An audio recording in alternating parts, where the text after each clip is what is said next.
Have you ever had a near-death experience? Or perhaps someone you know may have had a near-death experience? Well, if so, we would love to hear your story and have you as a guest on our podcast. For more information, visit NDE.world. Again, that's NDE.world. We would love to hear your story. Welcome to the NDE World Podcast, where we explore the magical, mystical, and spiritual world of near-death experiences. And now, Ashton Lewis and Daphne Lynn. And welcome back to the NDE World Podcast. I am your host, Ashton Lewis, and this is my lovely co-host, Miss Daphne Lynn. Good morning, Daphne. How are you today? Hello, how are you? I'm doing well. I'm doing good. I'm excited about doing this episode, and I really enjoy doing this because it really brings us closer to that spiritual aspect of humanity. That's something we're all going to have to face eventually, and give us this different whole perspective on death, because death has been morbid and just made into something really horrific and all. And it is hard when we lose someone on this plane. Many of us have gone through that experience. But the more you understand that death actually... life transition. It's just a transition into something else. It gives you a different perspective and a different outlook on death, so. It really does. And like I said, or you said, we all have experienced loss in our lives. Some tougher than others. And, thank goodness that I have the belief system that I do now to be able to process that loss a little easier. Absolutely. It doesn't make me miss those people any less, but it's easier to process. I like how it was once I heard said that you never get over it, but you learn to live with it. Oh, very, very, very wise words. Yeah. So today we are going to do some more of the actual NDE reviews. How's that sound? Yeah, sounds good. Yeah. So we got some pretty cool ones coming up. So we'll do that and grab my pen and notepad here. And let's go ahead and do that. We'll jump right on into the actual first clip and see if we can find us some nuggets. Go nugget hunting. Y'all want to go nugget hunting? We go nugget hunting. Let's go nugget hunting. All right, honey, we going hunt now. All right, and we are rolling. During the summer following my junior year of high school, I went on my family's usual 3-week vacation in northern Wisconsin. We stayed at a cabin on 100 acres of private forest which encompassed 2 small lakes. I made a habit of sleeping in my tent while my 2 brothers and my sister slept in the cabin along with my parents. Such isolation proved to be an excellent opportunity to further my spiritual practice, which continued to focus on transcendental meditation. I would sit formally while concentrating on repeating my mantra, sacred sound or word, or just repeat it wherever I went. I could have easily engaged in this repetition 6 to 8 hours a day. After the 3 weeks were over, my older brother Chris and I headed for home on what would be a 300-mile drive on Highway 45 to Waukegan, Illinois. Chris was driving as we had taken a separate car of our own on the trip. This allowed me to passively watch the landscape go by. It was during this time I was suddenly seized by the fact that I was leaving now. There was absolutely no question about it. I had the feeling that I was rising or going vertical. I immediately saw my life in review and all that was important to me. As each item would arise, I would let it go because I was leaving. I watched everything pass, including my home, my friends, and family. My last attachment was that I would bring harm to my brother who was driving, for he would have to explain my sudden and complete disappearance. I also had to let that go. I do not know how much time passed. I left the old mind and bodily sensations, though not the location, as a passenger in the vehicle. Awareness beyond comprehension arose. I could see the world without the eyes of man. Everything looked both large and small at the same time. Houses, for example, looked smaller than trees, but the trees looked like small hairs on the face of the earth. The world was a vibrating force of energy. crystalline particles of energy pervaded and connected all things. Life was a joyous dance of pure energy singing from every cell or atom. The elation was overwhelming and I laughed with joy with every sensation. I began to realize that I had not really perceived anything before, only each thing's relative nature. The words and thoughts and names that applied to individual objects before had no application here. I simply saw things as they were in their being. I tried to put together a thought but I could not. I had the distinct impression of trying to formulate a thought in front of me over the hood of the car. It was like trying to split the brain into two halves and then join them together again. It could not be done. I then remembered the body. I looked down and noticed the body was in some type of shock. There was a giant knot of pain in my abdomen and many of my muscles were trembling. I fell into fear. I begged God to stop the revelations because I thought the body could not take any more energy. I vowed to return when I was better prepared. My wish was granted and I was left with a peaceful self-assurance that death was not an ending. I would not mention this experience to anyone for 3 years, not even my brother Chris. However, it changed the focus of my spiritual practice and gave it new direction. I found a book on my father's bookshelf titled Cosmic Consciousness by Richard M. Buck. It described many individuals who could see the world from a larger perspective commonly called enlightenment. These were happy, creative individuals who radiated love and truth. Surely this is what I wanted to be, fearless of death, permanently blissful, enjoying profound insights into the simplest things, infinitely above blinding desires. I began buying many more books written by enlightened individuals who offered various techniques for awakening, and whose experience matched my vision on Highway 45 in northern Wisconsin. And we were back. Now, this is more of an OBE, but it could have been an NDE almost, because he did say he had that pain in the abdomen, but I think it's tied in with that energy he was using with the meditations and coming out of the body and things like that. So he was right. But anyway, he said he knew he was leaving. Mm-hmm. See, it starts out with the meditation. He did like 3 weeks of meditation, solid, like 8 hours a day when they were on the vacation. Also, he was getting into that, and on their way back, he was with his brother, and that's when he had the actual out-of-body experience. Yeah, very so interesting. Awareness beyond comprehension. Would you like any? Yes, exactly. I mean that you see that in so many of these accounts where their knowledge is full. You know, the awareness of everything around them as well. But seeing through the world without eyes of man. Yeah. So the it's energy of everything. It goes back when that awareness of all things, like we say, tapping into the source, but really going into that fifth dimension. Yeah, yeah. He the vibrating energy, of course. Exactly, the vibrating force of energy, and everything was overwhelmingly elated. Laughing with joy. Yeah, so yeah. he had a very pleasant experience, and seeing that connectedness with everything, the energy. He didn't see it as he saw it with man's eyes. Here, yeah, he saw it as it was. So, yeah. Would you like to comment on that? Yeah, I mean, it just really reminds me of a recent episode about vibration and energy and everything. So really it's just what everything's made of. So when we have these NDEs, a lot of people are experiencing and seeing the energy source, the vibrations of things that we don't see in the physical form. Yes.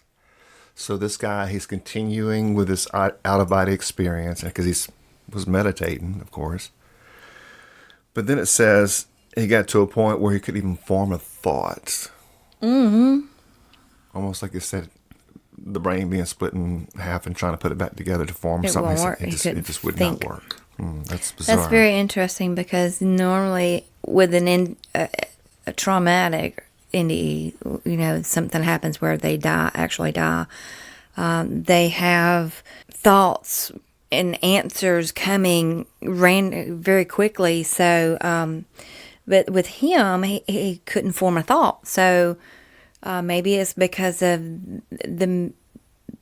the state that he was in from meditating and all. That's what I was wondering. You know, that it wasn't actually an NDE or anything, but it was just that extraordinary out-of-body experience. You know, I've heard of people who do those kind of, you know, the body out-of-body experiences and the astral projections regularly, that it takes a lot of the energy out. It does a toll on the body itself. That they have to kind of limit themselves on how much and how intense they go, because it can take its effect. And this guy said that he was hitting it hard for about 3 weeks. And Darius J. Wright, he's been doing this since his early teens, and he's in his probably 30s or 40s now, maybe. And he literally says once a week is all he does it. Yeah, he says it does take. And he might not be energy. that age. I mean, I don't know. I don't think he's that age. He doesn't look that age. In his 20s, you never know. Thinking back now, He's very wise for a young man. Yeah. Yes, he's looks like he's probably in his 20s, early 30s. I like Darius. I do too, and he's got some nugs. If you really go and listen to some of his stuff, like we have, oh my gosh, eye opening. You know, with the astral projections and he like really goes in there and starts. He tells you how to differentiate the difference between like an out of body experience and astral projection. You know, astral plane and the different levels and all that stuff. Yeah. So, he gets deep with it. Yeah. So here, this person's body starts to go into shock, and he notices the pain in the ab. And he made the comment that there's too much energy. Right. So that tying in with that meditation that we was just talking about. I think that's what it has to be. Right. Yeah. And he said this, you know, that he was left with the assurance that death goes on. You know, so he got whatever. Death is not an ending. Yeah. It goes on. It's endless. Life goes on, yeah. And that was what he was meditating for. From what I understand, he was trying to find the answer. You know, how far can he go and does life go on? Right. And that's the experience he had. And coming back to his body, I mean, he says he didn't tell anyone about this experience, not even his brother, for the longest 3 years. And that this experience changed his focus and his spiritual direction with things. Yeah, and we hear that a lot. Yes. That they don't tell anybody anything for a while, and then, like, you know, 5, 10, 15, 20, 30 years later, they come out with these stories. And you really think about it. People keeping these accounts and experiences to themselves, I really believe is based off of fear of man, fear of what somebody else might think or say. Exactly. And that's of course keeping us in those lower vibrations, is having fear. We have to let go of fear. Yeah. So that we can vibrate at the rate that we need to be able to experience life the way we were meant to experience life. Absolutely. And fear is a place you do not want to be.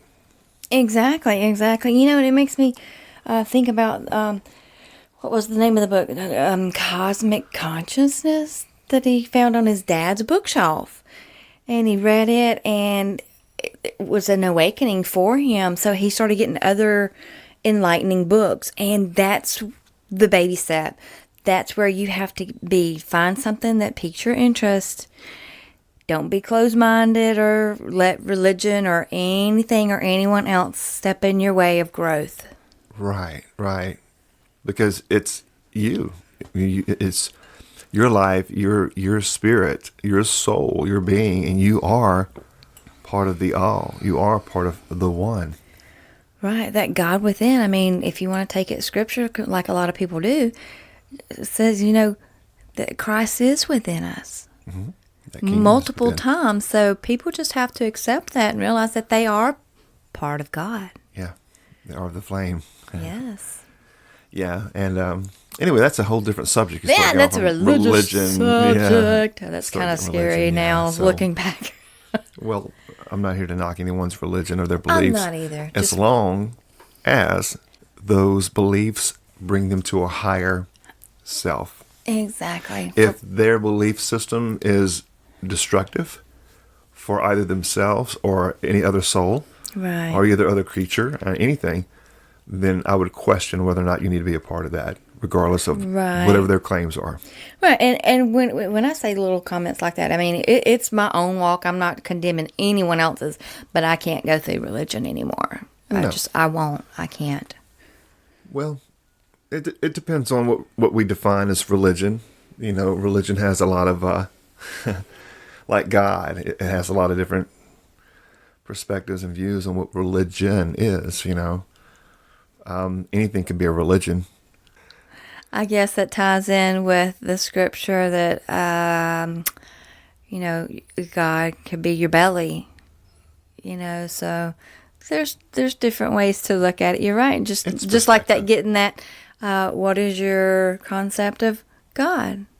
Right. So, yeah, it's just, but two sides of the coin, looking at it broad instead of narrow. Yeah, most definitely. And the further along you go into this journey, your spiritual journey, the more open you get, the more broad you get. You're not so narrow-minded, and you're not so closed-minded, you're not so dogmatic. You're a lot more open, and you're more open to other people's feelings as well. Right. It's that love. I mean, you have to love and accept people the way they are. I mean, because you might not agree with something someone is doing, but that person is still a spark of the flame as well. Yeah. And that person is a mirror of you. Exactly. So you hurt somebody else, you're only truly hurting yourself. Yeah. It all comes back. Yeah. Well, looking at the clock, let's go ahead and jump on another clip here real quick and see if we can find some more nuggets. How's that sound? Let's go digging. All right. And we are rolling. I was hit by a car while commuting on my bike and died. If it wasn't for CPR and extensive medical intervention, I'd be gone. The NDE feels like a dream now, but it made me cry really hard for hours and hours while in rehab, because I couldn't figure out the start of me about a month after. Thank you, psychologist, for the advice to hold both beginnings in two hands as equal. I am an NDEer, and what follows is my experience. So, I fell out of space-time. Like, imagine an elevator door opened, but the frame is just the universe. There were no buttons or anything, and when the door closed, space was closed with it. Like, imagine a hole opening in space along the floor. If you fell in it, you'd go a direction that's normally impossible. Fill the hole back up, and you'd move across it just fine because the hole is no longer there. But instead of along the x-axis, it was along the y and z of space-time, and instead of dirt it was the fabric of reality. I fell onto the outside porch of my house, but it was more ornate, like someone really decorated the exterior a lot, and the deck was on the roof. My house wasn't on the ground, it was floating in space, but I fell on it. Weird, right? All over the deck of my house there were video phones of different people's lives. The phones displayed these lives through moments or other people that the other person whose life the phone contained would recognize. I had to dig through all of them to find the one of me to be me again. Each phone had 2 cats attached to them. 1 white cats each and every time, at the earpiece, and a black cat, each and every time again, was at the mouthpiece. I interpreted that as a good intention is received and motivates, but sometimes I speak evil because of my job, legal profession, conflict is abound. I was looking for the me I was assigned to look for. There were all these me's on all these phones. There was a boy me, an Asian me, a black me, and so on. They had overlapping traits too, so it might be an Asian girl me, or an Asian black boy me. As I looked for myself, the house floated in front of a huge galaxy. Like, imagine the Milky Way, but you're looking at it from the top down. That was on the other side of my house deck from me. It was my mom that I recognized as I looked, and that's how I found myself again. Not sure how I did it or what I did after. Just selected the me I was supposed to be, and woke up in the hospital. Before this happened, I was a staunch atheist. This was enough to get me to redefine myself as agnostic. I think our religions are limited, and nothing was what I experienced. So, I'm not any specific religion now, but I am leaning towards there's something, whatever it is. That's my story. And we are back. Okay, wow, that's a pretty good one. Would you like to go ahead and start that out, Miss Daphne? Wow, yeah, it's quite interesting. Her bike accident brought her to her NDE. So apparently she was having some issues with dreams or something afterwards, and then sought therapy, and then started telling about her experience. But space and time. Yeah, fell out of space-time or in space. She saw the fabric of reality. Any comments on that space and time? Yeah, it really just kind of made me think about the movie The Matrix when she said it's there, but it's not really there. There's a scene in The Matrix where Neo is talking to a little boy, and he has a spoon, and the spoon is like bending this way and that way. And the little boy tells him the spoon is not really there. So that made me think of that. But very interesting. The video phones, all the different video phones and versions of herself, different genders, different races. Yeah, we'll break this down.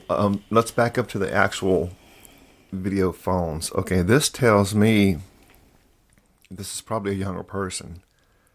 That's the first thing that went through my mind when I heard that, but I didn't know. It could be any age. It didn't matter. But, video phones and cell phones are a thing of the newer technology. I mean, we didn't have cell phones when I was a kid growing up. No, I was 36 before I had my first cell phone. I don't want to give away my age or nothing, but I'm from the old school. I mean, old school, not baby. Too far out, because I mean, it even goes way back farther than that. But I was fortunate enough that we did have a house phone. But yes, us too. I can remember even as far back as sharing a phone line with neighbors. Yeah, that's called a party line, where you had 3 to 4 different families that shared the same. I guess that's when extension. they were first starting to set up a lot of the lines in the area or something. I don't know, but I remember that far. But we were big dogs when we got our first cordless phone in the house. It plugs into the wall where the phone goes, but it's actually on batteries and you can walk around. But and then I remember when the actual cell phones came in, and you had to carry them around like in a big old leather pouch in your truck. You plug it in and you plug it into your lighter, and and only the contractors, it seemed like, had them, the big workers and my brother had one. So we didn't have anything like that. We wasn't that fortunate. But a lot of the younger generation don't realize that, hey, they may think that cell phones have been around forever. That's part of their everyday life because that's the world they came into. But exactly, they'll never know the restriction of having a coiled cord attaching you to the base of the phone, and you have to stay within that length to talk to anybody. That's right. So get you thinking. But that's the first thing that came to my mind. I mean, it was made up of cell phones, but and it could be any age. Phones. It doesn't have to be a younger person. That just went through my mind, but it could be any age because, like I said, but it just goes back to show you how that mind or that source presents itself to you. It's going to be in something that you understand. So this person was seeing all these cell phones. Yeah, she had to find the one that was hers. Yes. And I like how we had mentioned earlier that she started seeing the actual. Well, let's talk about the cats. Okay, that was the cats, the black cats and the white cats, and I didn't know if I was just hearing that or not, but I was like, is she saying cats or something else? I mean, it just... Yeah, it was kind of hard to understand that part. Of it. That was definitely for her, for sure. But yeah, cats. I don't know on the cats, but it is definitely interesting. Well, it's something that was attached, like they were at the ends of the phones, and that the way she read into it, that phones can be used... When you speak, you can either speak good or you can speak evil. And she said that the good, they were the good and evil. The way she spoke, that's what she had interpreted the white cats and the black cats as. That her tongue could be used for either good or bad.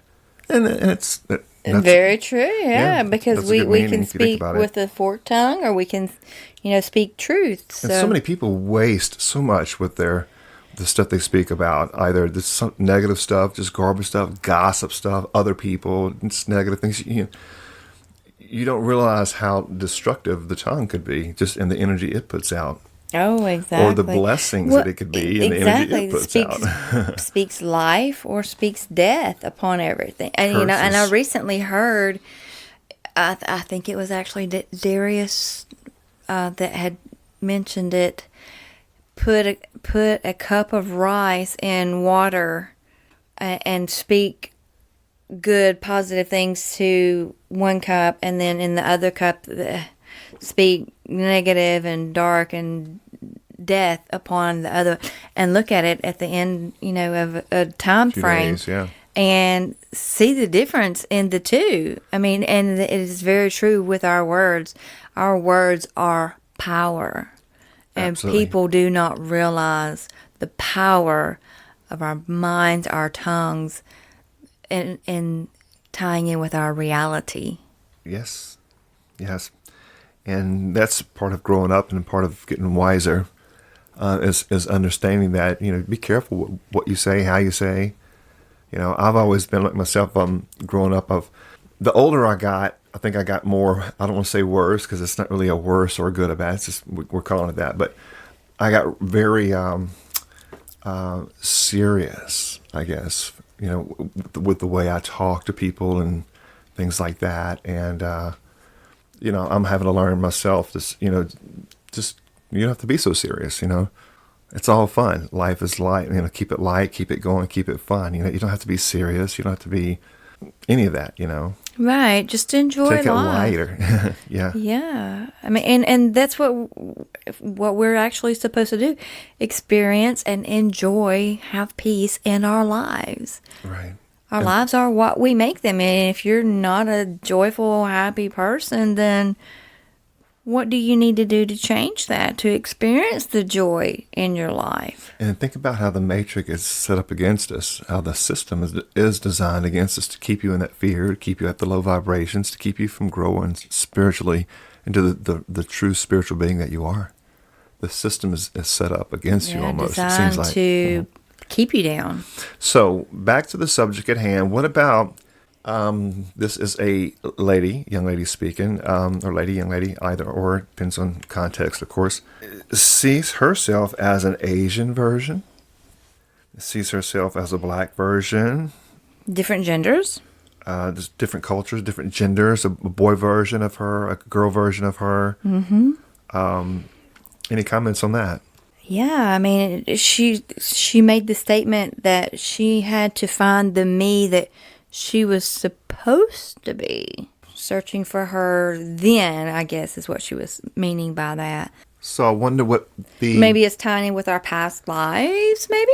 Yeah, it could be either past or either Future lives? or simultaneous other Yeah, dimensions. They speak of that that is- like, since everything happens right here, right now, everything is in the now, Everything is existing. then your other lives could be taking place right now. I mean, so it could be That's her what seeing I'm her hearing a lot of, and it really seeing just blows my mind. other parts of the matrix. Yeah, I don't know, and that's just comments. That's not saying, hey, this is Yeah. what it is, but get you thinking.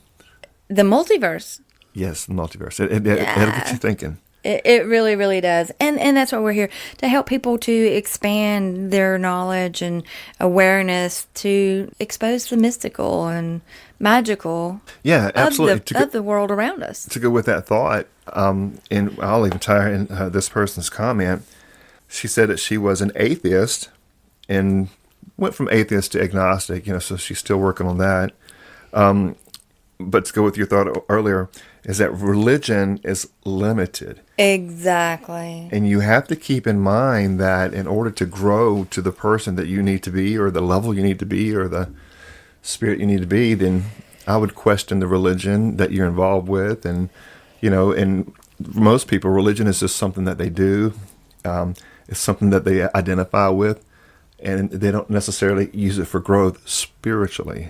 Not saying all, many do. Many do use their religion.